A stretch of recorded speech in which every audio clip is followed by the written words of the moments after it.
afternoon, Madam Chair and distinguished committee members. Thank you for allowing me to testify in front of this House committee. My name is Riar, and I'm a palliative care physician in the area. I am not representing any organization. I am here on an individual basis. I actually had a privilege to work with the work group during defining the kind of skeleton of House Bill 581, and I'm here in support of House Bill 581, which is about palliative care and about hospitals having a provision of palliative care to all patients and families. I believe in a historic perspective. I had testified before this committee last year, and I first want to say thank you for all your ongoing work and interest and attention to this very important topic, which all the Marylanders will benefit from, some immediately after this bill is enacted, and some many of us sitting in this room down the road. I think this bill is actually already many people have given all the data points. Last year when I testified for the bill that I had worked hard for, had all the Medicaid related data points that I went over, and in 10 months, 12 months, that has not changed a whole lot. But by and large, we know that palliative care saves Medicaid dollars, and palliative care improves quality of life, and palliative care enables people have prolonged life with good quality. It is a new subspecialty of medicine, and it is ABMS recognized specialty.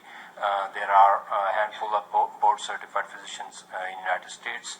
As we speak, probably ballpark is 3,200 physicians out of a million physicians in our country, near 1 million in our country.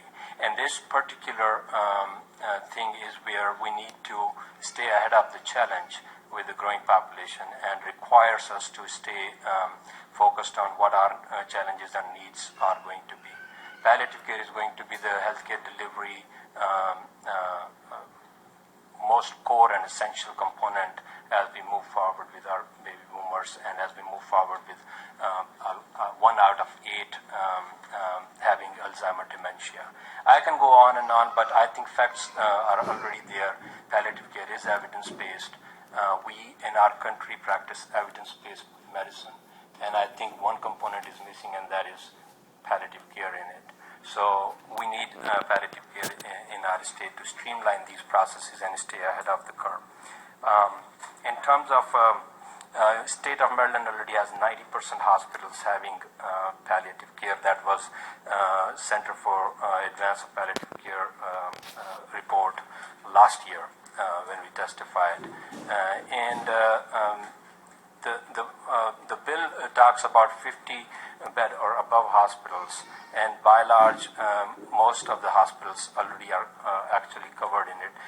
It was intended not to be cumbersome to hospitals, and that is why it was kept to make sure any type or sort of service started. This is what I call a starting point for us, and we need this. I urge any way possible, please look at this bill this year, and please vote yea on this bill. I appreciate the delegates who actually have ongoing ears and support to this most important issue for our Marylanders. Thank you very much. Are there questions of this panel? Thank you all for your testimony.